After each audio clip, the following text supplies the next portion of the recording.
कर्पूरगौरं करुणावतारं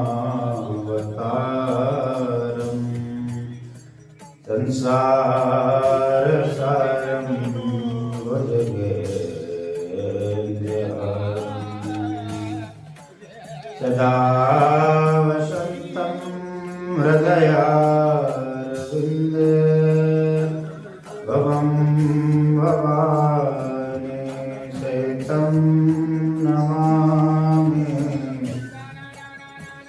विश्वेशं माधवं धुण्डिं दण्डपाणिं च भैरवम् वन्दे काशीं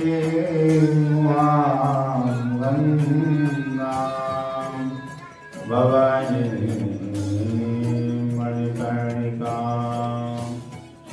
वक्रतुण्डमहाकाय कोटिसूर्यसमप्रभ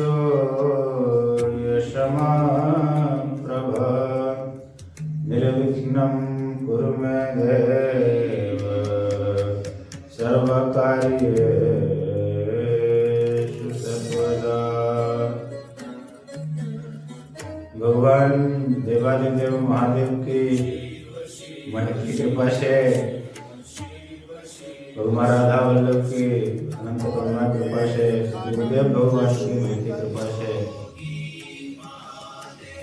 भगवान देवादिदेव के मंगलमय परम पवित्र वर्ण रसायन रूप लीला में हम लोग प्रवेश करने जा रहे हैं। ये शिवरात्रि की लीला है भगवान की कि प्राय संसार में ये प्रसिद्धि है कि शिवरात्रि पे भगवान का विवाह हुआ, तभी शिवरात्रि शुरू हो गई। लेकिन ये सत्य नहीं है, भगवान का विवाह दूसरे तिथि को हुआ। और शिवरात्रि की कथा जो है वो उससे भिन्न है।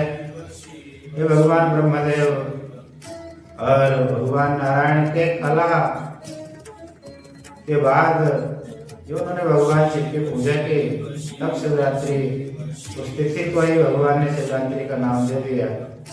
ये आज का विषय है। इस कथा में आप सुनेंगे कि शिवरात्रि का प्रारंभ कैसे हुआ। एक बार भगवान नारायण के दिव्य लोक में, वैकुंठ लोक में ब्रह्मदेव भ्रमण करते करते वैकुंठ में जा पहुंचे। वैकुंठ में जब ब्रह्मदेव पहुंचे तो भगवान नारायण तो जगत के अभिन्न निमित्त उपादान कारण है, वो संसार को बनाने वाले हैं और उसके रूप में बनने वाले भी हैं। ये संसार उन्हीं में ओतप्रोत है, जगत के स्वामी हैं वो। लेकिन ब्रह्मा जी उस समय अपने को स्वामी मान बैठे थे, अपने को स्वामी मानते थे। जगत बनाने के कारण, जगत कर्ता होने के कारण ब्रह्मा जी के पास में सृष्टि का काम है, सृष्टि करते हैं इस संसार की। इसलिए संसार की सृष्टि करने के कारण ब्रह्मा जी अपने को ही जगत का स्वामी मान बैठे थे कि मैं ही सर्वोपरि हूँ, मैं ही जगत का कर्ता हूँ, जगत को बनाने वाला हूँ। इसलिए जब भगवान नारायण के लोक में पहुंचे, भगवान नारायण आराम से लेटे हुए थे अपनी शेष शैया पे, और भगवान नारायण ने उनको, क्योंकि भगवान नारायण के तो पुत्र है ब्रह्मा जी, इस नाते भगवान नारायण को प्रणाम करते। भगवान ने उनको प्रणाम नहीं किया, वैसे लेटे रहे। तो ब्रह्मा जी को देख करके जो है अच्छा नहीं लगा और भगवान नारायण से कहने लगे, कस्तुम पुरुषवक्षसे दृष्ट्वा मामपि तव उत्तिष्ठ वत्स मां पश्य तव नाथमिहागतम्। कस्तुम पुरुषवक्षसे, अरे तुम कौन पुरुष की तरह सो रहे हो? तुम कौन हो? दृष्टवा मामपि, मुझे देखने के बाद भी अभी भी तुम लेटे हुए हो। लिप्तवत्, जैसे कोई अभिमानी अहंकारी व्यक्ति होता है वो चाहे कितना भी बड़ा कोई व्यक्ति आ जाए, श्रेष्ठ पूज्य व्यक्ति आ जाए, उसे देखने के बाद नहीं खड़ा होता। अपने अभिमान के कारण तुम भी द्रप्तवत अभिमानी के जैसे लेटे हुए हो। तुम कौन हो? मैं तुम्हारा नाथ हूँ, स्वामी हूँ। अब नाथ आगता, मैं तुम्हारा नाथ हूँ, स्वामी हूँ और तुम्हारे इस लोक में आया हूँ। उत्तिष्ठ उत्तिष्ठ, हे वत्स, खड़े होइए, खड़े होइए। ऐसा ब्रह्मा जी ने कहा, लेकिन भगवान नारायण फिर भी नहीं खड़े हुए। ब्रह्मा जी भी उनको ज्ञानोपदेश करने लगे। हे वत्स, जब कोई श्रेष्ठ पुरुष आए, गुरुजन पधारे, माता पिता पधारे, अपने से श्रेष्ठ जन पधारे, तो उनका खड़े होकर स्वागत सत्कार करना चाहिए यथासाध्य, पाद्य अर्घ इत्यादि के द्वारा। यदि ऐसा ना किया जाए, उनका स्वागत सत्कार, उनका आतिथ्य ना किया जाए, तो इससे पाप लगता है और उसके पाप की निवृत्ति के लिए प्रायश्चित करना पड़ता है। प्रतिवाय लगता है, प्रायश्चित्तम समाचरित, उसके लिए प्रायश्चित करना पड़ता है। इसलिए तुम्हें लेटे रहना शोभा नहीं देता। मैं तुम्हारा स्वामी हूँ, उठो और मेरा स्वागत करो। भगवान नारायण को मूल में लिखा हुआ है, क्रुद्धो भये, बड़ा भगवान नारायण को क्रोध आया, लेकिन शांत वद आचरण, फिर भी उन्होंने अपने क्रोध को अपने अंदर ही छुपा लिया और शांत होके ब्रह्मा जी के साथ व्यवहार करने लगे, वार्तालाप करने लगे। भगवान नारायण ने भी उनको पुत्र कह के, वत्स कह के संबोधन किया। भगवान नारायण कहना चाहते हैं कि तुम मेरे पिता नहीं हो, मैं तुम्हारा पिता हूं, तुम मेरे पुत्र हो। स्वस्ति ते स्वागतम वत्स, तिष्ठ पेठमितो विष। स्वस्ति, भगवान नारायण ने और आशीर्वाद दे दिया ब्रह्मा जी को, और ब्रह्मा जी चिढ़ गए इससे। स्वस्ति ते स्वागतम, अरे स्वागत है, आयो आओ। स्वस्ति वत्स, हे पुत्र, हे वत्स, तुम्हारा स्वागत है, आओ आओ। जिसमें आसन पे विराजित हूँ, इस शेष सैया पे आओ, तुम भी मेरी बगल में बैठो। अब ब्रह्मा जी के मन में तो इच्छा है कि उठे, हमें प्रणाम करें, पाद्य कहें, गए पिताजी कहें हमसे, तब ब्रह्मा जी की प्रसन्नता हो। ब्रह्मा जी और चिढ़ गए, क्या कहने लगे चिढ़ के, वत्स विष्णु महामान मागतम काल वेगतः पितामहश्च जगता पाता च तव वत्सका। हे वत्स, हे पुत्र, हे नारायण, हे विष्णु, महामानव आगता काल वेगता, तुम्हें काल के प्रभाव से बड़ा अहंकार आ गया। महामानव, तुम बड़े अभिमानी हो गए हो, बड़े अहंकारी हो गए हो। पितामह से जगता, अरे मैंने इस संसार को बनाया है, मैं इस जगत संसार का पितामह हूं, इसका नियंता हूं, सृष्टि करता हूं इस जगत का। और इतना ही नहीं, पाता चा तब वत्सका, पितामह हूं और मैं इसका रक्षक भी हूं। पाता माने मैं इसका रक्षक भी हूं, इस जगत का पितामह भी हूं, मैंने इसको बनाया भी है और इसका रक्षा करने वाला भी, पालन पोषण करने वाला भी मैं ही हूं, माने इसका स्वामी भी मैं हूं। इस नाते मैं तुम्हारा भी स्वामी हूं। भगवान नारायण ने सोचा कि ब्रह्मा जी ऐसे मानेंगे नहीं। भगवान नारायण ने उनको वास्तविकता से परिचय कराया। भगवान नारायण मूल में कहते हैं, मन्ना कमला जाता पुत्रस्तम भाससे वृथा। हे ब्रह्मदेव, मैं इस जगत का स्वामी हूं, ये जगत मुझ में ओतप्रोत है, ये जगत मुझ में ही स्थित है, इसलिए मैं स्वामी हूं इस जगत का। जो तुम बार बार कह रहे हो कि तुम स्वामी हो, तुम इस जगत के स्वामी नहीं हो। तुम तो वैसा ही व्यवहार कर रहे हो जैसे कोई चोर व्यक्ति किसी की चीज को चुरा के उसका स्वयं स्वामी बनने लगे, अपने को उसका स्वामी कहने लगे। और ये संसार सब जानते हैं, वेद में प्रसिद्ध है ब्रह्मदेव मन्ना भी कमला जाता। अरे ब्रह्मदेव, तुम्हारा मेरे नाभि कमल से जन्म हुआ है, मेरे नाभि से कमल उत्पन्न हुआ, उस कमल से तुम्हारा जन्म हुआ है। तुम मेरे पुत्र हो, लेकिन वृथा झूठी है पुत्र। तुम मुझे पुत्र कह रहे हो, तुम मेरे पुत्र हो और तुम मुझे पुत्र कह रहे हो। मैं तुम्हारा पिता हूं, तुम मेरे पुत्र हो, तुम मेरे पिता नहीं हो। इस तरह ब्रह्मा जी में भगवान नारायण में कथा और भी आगे भी है। बड़ा विवाद बढ़ता गया और विवाद होते होते दोनों में युद्ध होने लगा, क्योंकि दोनों एक दूसरे को पुत्र पुत्र कह रहे थे, वत्स वत्स कह रहे थे और अपने को श्रेष्ठ बता रहे थे, अपने को एक दूसरे का स्वामी कह रहे थे। तो इसका होते होते बहस में जैसे देखा जाता है कि पहले बहस होती है संसार में किसी में कोई, अब बहस फिर वो इतनी बढ़ जाती है, वो कला इतना बढ़ जाता है, लोगों में लड़ाई होने लगती। उसी तरह ब्रह्मा जी में भगवान नारायण में लड़ाई होने लगी, युद्ध होने लगा।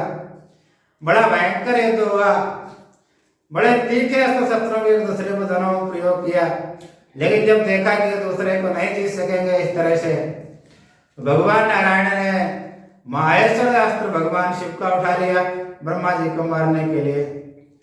ब्रह्मा जी ने देखा कि माहेश्वर अस्त्र नारायण ने उठा लिया है मुझे परास्त करने के लिए। ब्रह्मा जी ने जो है पाशुपतास्त्र भगवान देवादिदेव महादेव का अस्त्र उठा लिया। देवता उस समय आकाश में खड़े होकर युद्ध देख रहे थे। देवताओं के मन में बड़ी चिंता हुई कि असमय में ही ब्रह्मदेव और नारायण ने दोनों अस्त्रों का प्रयोग कर दिया एक दूसरे के ऊपर, तो असमय में ही प्रलय हो जाएगा।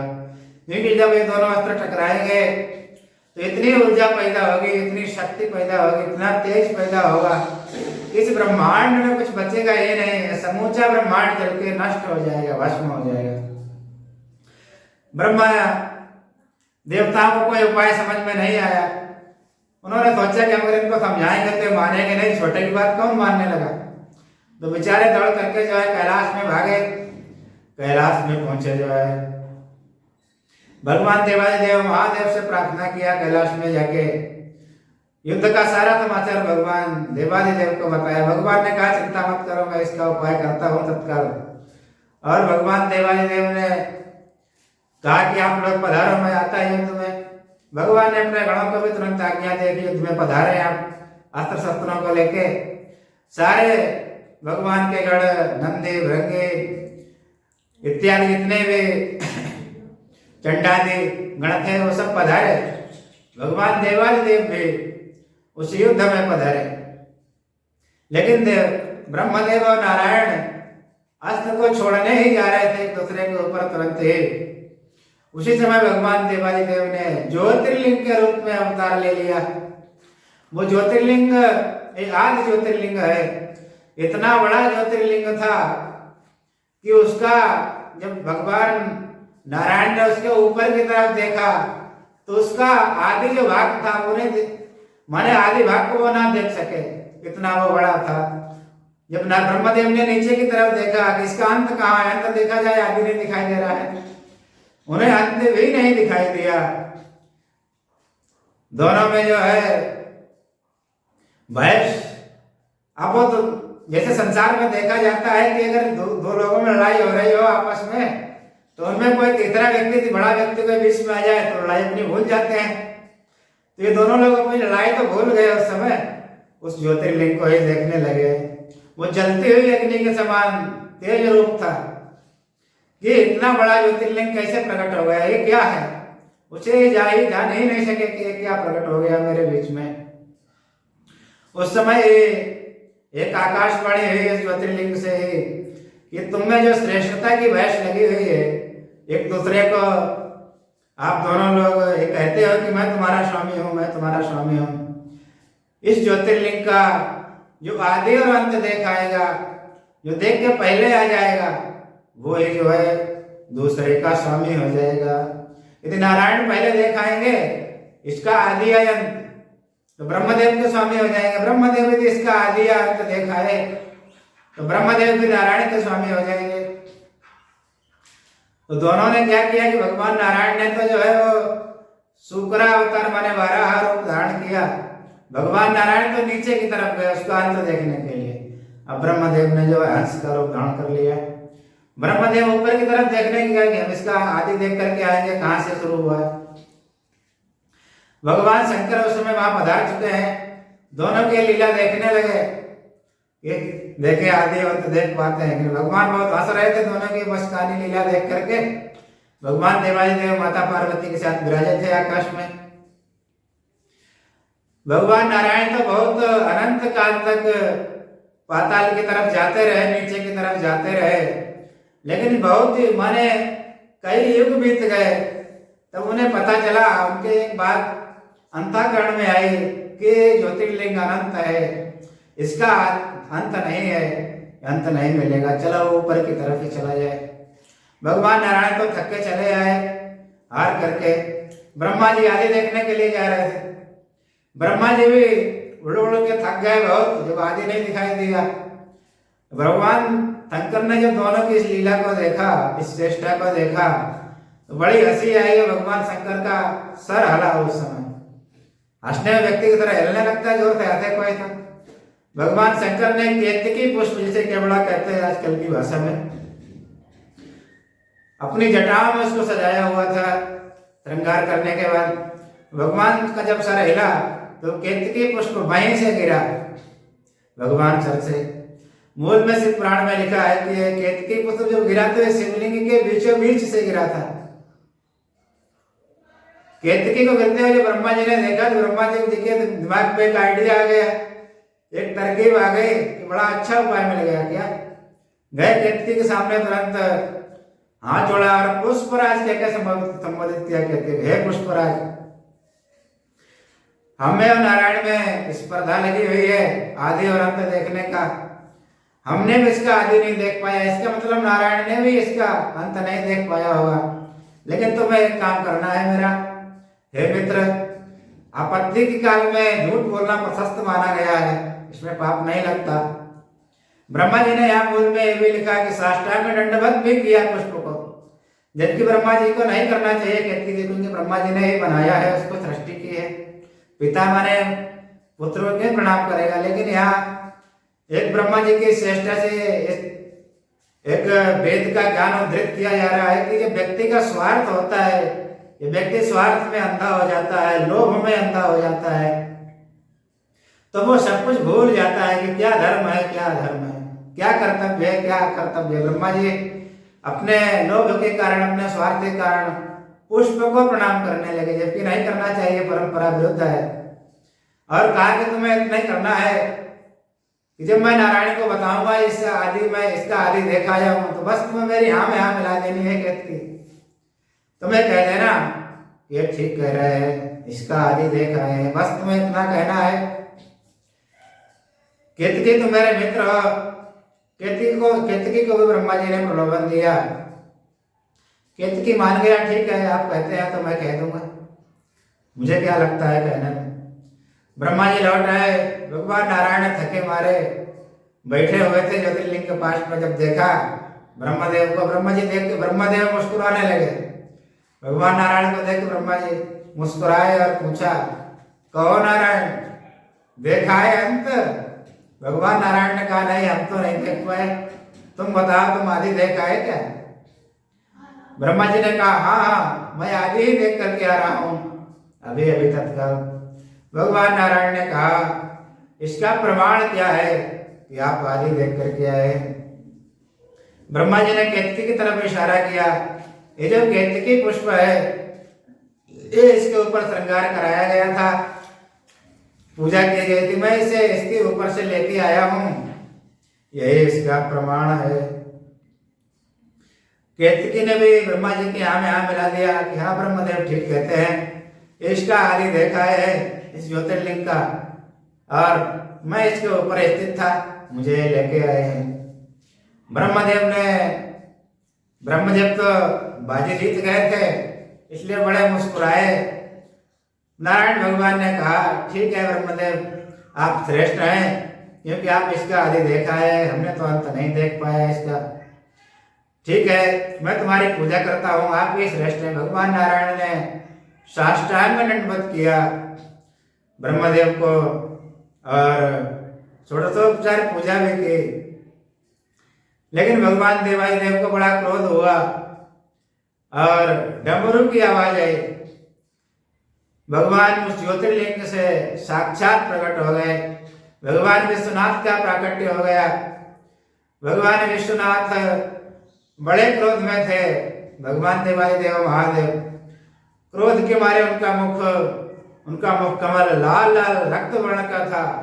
उगते हुए सूर्य के समान उनके नेत्र रक्त वर्ण के थे, लाल लाल थे। भगवान नारायण ने देखा तो तुरंत साष्टांग दंडवत निवेदित किया और स्तुति करने लगे। भगवान नारायण की तरफ देख करके भगवान शिव बड़े प्रसन्न मुद्रा में मुस्कुराए।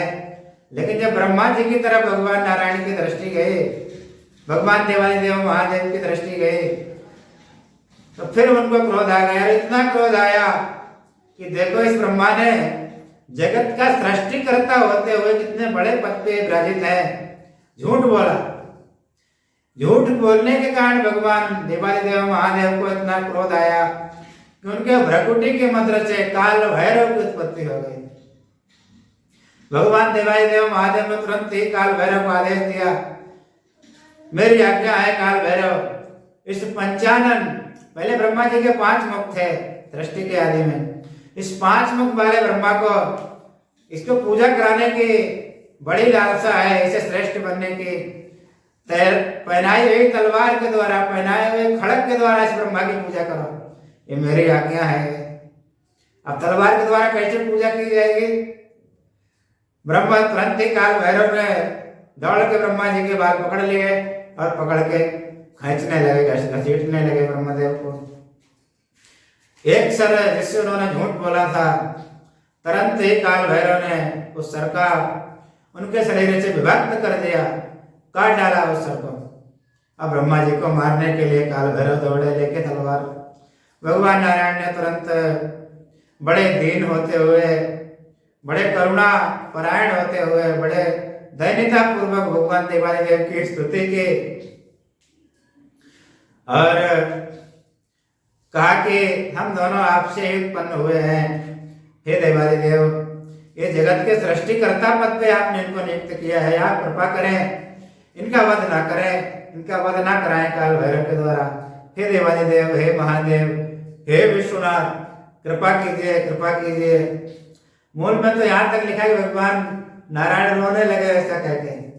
भगवान शिव तुरंत भगवान नारायण की उस स्थिति को देख करके पुनः शांत हो गए। लेकिन भगवान शिव ने वही केतकी को पास में स्थित देखा।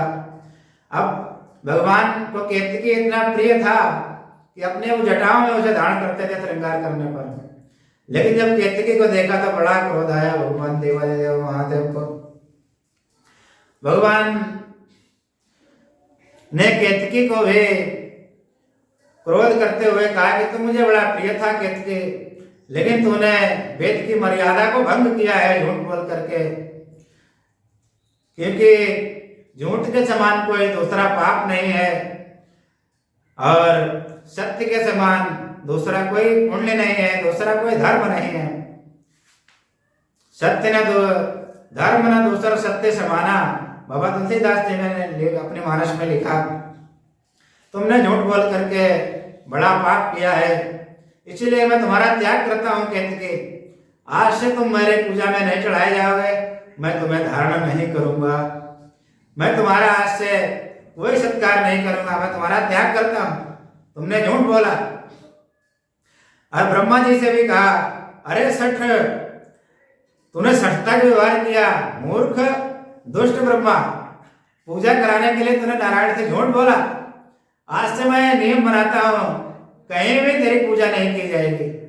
दुष्ट, इतने बड़े पद पे विराजित होने के बाद झूठ कैसे बोला तुमने? जो भगवान नारायण ने, भगवान देवादिदेव ने इस तरह ब्रह्मा जी को भी डांटा और ब्रह्मा जी की पूजा तभी से जो भगवान नारायण ने निषेध कर दी। भगवान देवादिदेव महादेव ने बैन कर दिया ब्रह्मा जी की पूजा को।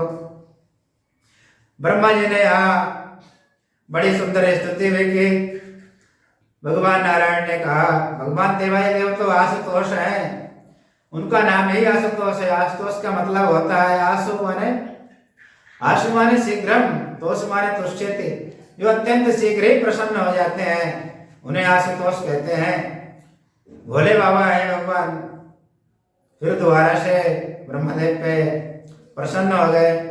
ब्रह्मा जी ने बड़ा जब बार बार स्तुति किया तो भगवान ने कहा देखो ब्रह्मदेव नारायण, मेरा अगर मैं तुम लोगों पे नियम ना करूं, मैं तुमको दंड ना दूं, तो दंड के अभाव में चारों तरफ सारे ब्रह्मांड में अराजकता फैल जाएगी, सब झूठ बोलने लगेंगे, क्योंकि सब तुम्हारा प्रमाण देंगे कि ब्रह्मदेव ने झूठ बोला तो उनका क्या बिगड़ गया। जो बड़े लोग ऐसा व्यवहार करते हैं वैसे छोटे करने लगते हैं उनको देख करके। तुम सृष्टि के सर्वोपरि पद पे विराजित हो, जब तुम ही ऐसा व्यवहार करोगे और तुम्हें दंडित नहीं किया जाएगा तो सभी झूठ बोलने लगेंगे। यदि यदि आचरते श्रेष्ठा तत्त देवे तरोजना, जो श्रेष्ठ लोग जैसा आचरण करते हैं वैसे दूसरे भी करने लगते हैं फिर संसार में। इसीलिए मैंने तुमको दंडित किया है कि दूसरा कोई ऐसा अपराध ना करे, कोई झूठ ना सृष्टि में बोले, क्योंकि सबको ये ज्ञान हो कि अगर झूठ बोलोगे तो उसका फल भी भोगना पड़ेगा, जैसे ब्रह्मा जी को भोगना पड़ा। और मेरा तुम पे कोई रोष नहीं है, कोई क्रोध नहीं है। केतकी ने भी बड़ी यहाँ सुंदर स्तुति की। केतकी ने बड़ा सुंदर भाव दिया यहाँ, ज्ञान कृतम पापम नाशयत्येव ते स्मृतिः तादृशे त्वयि दृष्टे में मिथ्या दोषा कुतो भवेत्। हे देवादिदेव, हे महादेव, हे जगत पालन करता, आपने जो कहा कि झूठ के समान कोई दूसरा पाप नहीं है, कोई अपराध नहीं है, ये सत्य है। लेकिन आपका कोई दर्शन कर ले, आपका कोई नाम ले ले, उसी से उसके पाप नष्ट हो जाते हैं। आपका नाम लेने मात्र से आप हे देवादिदेव उस पर प्रसन्न हो जाते हैं। इतने आप कृपालु हैं, दयालु हैं। महादेव महादेव महादेव वदेत, जो महादेव महादेव महादेव ऐसा उच्चारण करते हैं। एक शंभु प्रसीदति, एक नाम में भगवान शंभु आप प्रसन्न हो जाते हैं, और दूसरे में तो ऋणी बन जाते हैं, और तीसरे नाम पे तो आपको कुछ दृष्टि में तीसरी बार अगर किसी ने आपका नाम ले लिया तो आपको सृष्टि में कुछ ऐसी वस्तु ही नजर नहीं आती कि आप उसके बदले आप उसे दे दें। आप फिर अपनी भक्ति उसको दे डालते हैं, अपनी मुक्ति उसको प्रदान कर देते हैं। हे देवादिदेव, आप इतने कृपालु हैं, दयालु हैं, कृपावान हैं। लेकिन हे महादेव, मैं आपका साक्षात दर्शन कर रहा हूं। फिर मुझे एक बात बताइए कि साक्षात दर्शन करने पर भी ज्ञान कृतम, ज्ञान अथवा ज्ञान से भी पाप हो जाए तो नासत्यवते स्मृति, तुम्हारी स्मृति मात्र से वो पाप नष्ट हो जाता है।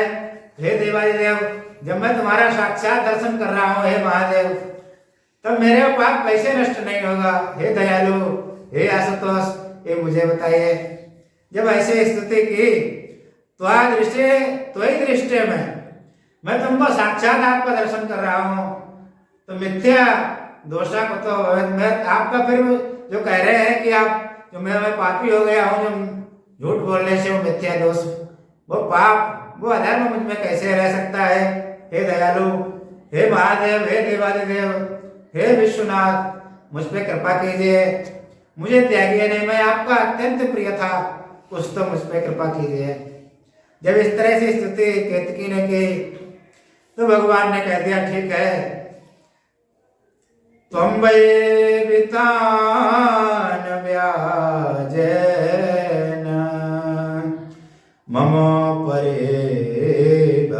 भविष्यसि। केतकी देखो तुम मेरे अंग पे तो नहीं चढ़ाए जाओगे, मैं तुम्हें नहीं स्वीकार करूंगा, लेकिन जो मेरा फूल बंगला बनाया जाएगा, वितान माने आजकल की भाषा में जो फूल बंगला तैयार किया जाएगा, उसमें तुम्हें लगाया जा सकता है, मेरी देहरी पे तुम्हें लगाया जा सकता है, मेरे मंदिर में मैं इसे मैं तुम्हें देखता रहूंगा, तुम्हें स्वीकार तुम्हारी स्वीकृति हो जाएगी। बस मैं तुम्हारे लिए इतना ही कर सकता हूँ। केतकी भी वहीं विराज गया भगवान के बगल, थोड़ी दूर पे देवताओं ने दूर कर दिया था केतकी को, झूठ बोलने के कारण भगवान गुस्सा में थे, तो थोड़ी दूर पे वहीं विराज गए। भगवान नारायण ब्रह्मदेव ने आज षोडशोपचार पूजा की, और कैसी वस्तुओं से पूजा की, ऐसी वस्तुओं से नहीं इस संसार में की जाती है। पौरुषम प्राकृतम वस्तु गेयम दीर्घाल्पकालिकम।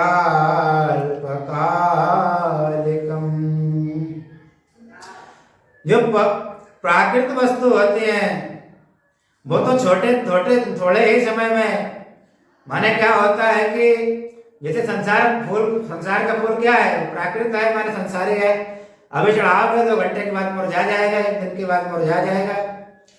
अभी आप भगवान को अच्छा भोग लगाओ, अच्छी अच्छी वस्तुएं 56 भोग बना के, लेकिन कुछ समय के बाद 15 दिन के बाद, महीने के बाद उन्हें बदबू मारने लगेगी, वो खराब हो जाएंगे। तो ऐसी वस्तुओं से उन्होंने पूजा नहीं की, दिव्य वस्तुओं से पूजा की जो कभी मुरझाने वाले नहीं थे, खराब होने वाली नहीं थी बहुत लंबे काल तक। ऐसी दिव्य वस्तुओं से षोडशोपचार पूजा की। भगवान शिव कहते हैं तुष्टो अद्यवाम वत्सो पूजयास्मिन् महादिने। तुष्टो हे वत्सो, वत्स में द्विवचन है, माने हे ब्रह्मदेव, हे नारायण, मैं तुम्हारी पूजा से बड़ा प्रसन्न हुआ हूँ, मैं अत्यंत प्रसन्न हूँ। ये जो महादिन है ये अत्यंत पुण्यशाली है, ये तिथि मुझे अत्यंत प्रिय है। तिथि रेशा मुझे प्रिया, ये तिथि मुझे अत्यंत प्रिय है। तुम दोनों ने इस पर पूजा की है, तुम दोनों मुझे अत्यंत प्रिय हो, इसीलिए तिथि शिवरात्रि तिथि ख्याता, ये तिथि जो है शिवरात्रि के नाम से प्रसिद्ध होगी, ये शिवरात्रि के नाम से कही जाएगी। इस शिवरात्रि पर जो मेरा अहोरात्र माने दिन रात का जो व्रत करेगा, और जितेंद्रिय निराहारो, जितेंद्रिय रहते हुए इंद्रियों को, जितेंद्रिय माने इंद्रियों को भगवान में ही लगाना है। आँख के द्वारा भगवान की लीला को देखना है, कान के द्वारा भगवान की लीला को सुनना है, और जिह्वा के द्वारा उनका कीर्तन करना है, उनके गुणों का गान करना है, यही जितेंद्रियता है। और यहाँ एक बात और भी मूल में लिखी है, यथा बल बलम वंचका, जितनी जिसकी सामर्थ्य हो, अगर सामर्थ्य है तो खूब भगवान की 4 पहर की शिवरात्रि पे पूजा कीजिए, चारों प्रहरों में, और खूब दिव्य दिव्य वस्तुओं से 56 भोग लगाइए, खूब दिव्य वस्तुओं से भगवान का इत्र से अभिषेक कीजिए, भगवान का घी से अभिषेक कीजिए, भगवान का दूध से अभिषेक कीजिए, जितनी दिव्य दिव्य वस्तुएं हैं, फलों के रस से भगवान का अभिषेक कीजिए, खूब 56 भोग लगाइए, कमल का सहस्त्रार्चन कीजिए, बिलपत्र से सहस्त्रार्चन कीजिए, खूब सोना चांदी चढ़ाइए, सामर्थ्य दिया है भगवान ने, हीरा मोती चढ़ाइए। यथा बल वंचिका करते हैं, कहने का तात्पर्य है जैसी सामर्थ्य हो, अपनी सामर्थ्य के अनुसार भगवान की पूजा करनी चाहिए, उसमें लोभ नहीं दिखाना चाहिए। भगवान शिव कहते हैं ये जो शिवरात्रि नाम की तिथि है, इस पे एक मैं बोनस आजकल की भाषा में बोलो तो एक बोनस प्रदान करता हूँ, एक इसे विशेष आरक्षण में दे देता हूँ आजकल की भाषा में। क्या है वो? यत् फलम मम पूजायां वर्ष में कम निरंतरम तत्फलम लभते सद्यः शिवरात्रो मदर्चनात्। हे नारायण, हे ब्रह्मदेव, जो पूरी वर्ष पूजा करने पर जिस फल की प्राप्ति होती है, वर्ष एकम निरंतरम, निरंतर पूजा की जाए। ये नहीं कि आज पूजा की कल छोड़ दिया फिर ये 15 दिन नहीं कि फिर करने लगे, ऐसा नहीं। रोज भगवान की पूजा की जाए, निरंतरम वर्ष एकम यत् फलम लभते। एक साल तक निरंतर पूजा करने पर भगवान देवादिदेव की षोडशोपचार पूजा, नित्य अभिषेक भगवान का किया जाए, 4 प्रहर की रोज पूजा की जाए, तब जिस फल की प्राप्ति होती है, रोज 56 भोग लगाया जाए, रोज कीर्तन किया जाए, रोज पंडितों को बुलाया जाए, रोज पूजन कराया जाए, ऐसा करने पर जिस फल की, एक साल ऐसा करने पर, एक वर्ष में जिस फल की प्राप्ति होगी, भगवान देवादिदेव कहते हैं उस फल की शिवरात्रि पर यदि मेरी कोई 4 प्रहर की पूजा कर ले तो उसे तत्फलम लभते सद्या शिवरात्रो मदर्चनात्। शिवरात्रो माने शिवरात्रि में मेरी अगर कोई पूजा कर ले 4 प्रहर की व्रत आहार करते हुए, तो उसे एक वर्ष में जो फल प्राप्त होता है पूजा करने पर, वही फल एक रात्रि में ही प्राप्त हो जाएगा। इतनी शिवरात्रि की महिमा होगी, कितना बड़ा फल है शिवरात्रि का, इसकी अनंत महिमा है। इसके विषय में देवी भागवत में भी शिवरात्रि पे महिमा को गाया गया है। यही भारत वर्ष शिवरात्रिम करोति यः मोदते शिवलोकेशां सप्तमन्वन्तरावधि। भगवान शिव कहते हैं इस भारतवर्ष में जो मेरे शिवरात्रि के व्रत को करता है, मोदते शिवलोके, वो 7 मनवंतर, 7 मनवंतर की अवधि तक, 7 मनवंतर तक, माने 7 इंद्रों का समय आके चला जाएगा। 7 इंद्र बदल जाएंगे, इतना बड़ा समय होता है माने एक मनवंतर का। तो 7 मनवंतर तक मोदते शिवलोके, वो मेरे शिवलोक में विराजेगा, आनंद पूर्वक मेरे शिवलोक में आनंद करेगा, मेरे शिवलोक के सुखों को भोगेगा। हर एक खास बात यहाँ कही जा रही है शिवरात्रि के विषय में। शिवाय शिवरात्रौ च बिल्वपत्रं ददाति यः पत्रमानयुगं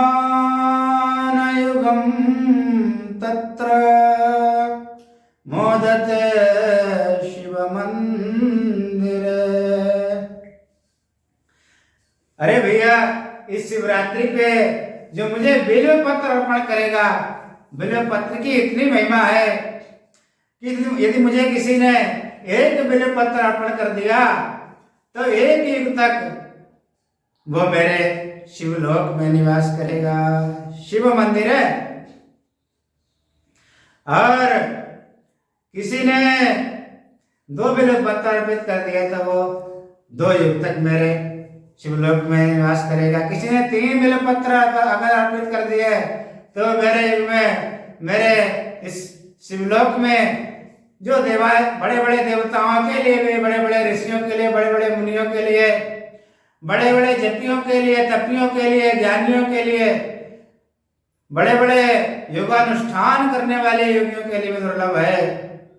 ऐसे शिवलोक को अगर किसी ने मेरे सहस्त्रार्चन के द्वारा, भगवान का शिव सहस्त्र नाम है ना, यदि शिव सहस्त्र नाम से शिवरात्रि पे बिल्व पत्र के द्वारा अगर 1000 बिल्व पत्र अर्पित कर दिए, शिव सहस्त्रार्चन के द्वारा, शिव सहस्त्र मैंने सहस्त्र बिल्व पत्रों के द्वारा, 1000 बिल्व पत्रों के द्वारा भगवान का अर्चन कर दिया, भगवान को अर्पित कर दिए, भगवान देवाई देव को, तो भगवान इतने प्रसन्न हो जाएंगे, इतने प्रसन्न हो जाएंगे कि वह फिर 1000 युगों के लिए अपना शिवलोक प्रदान कर देंगे।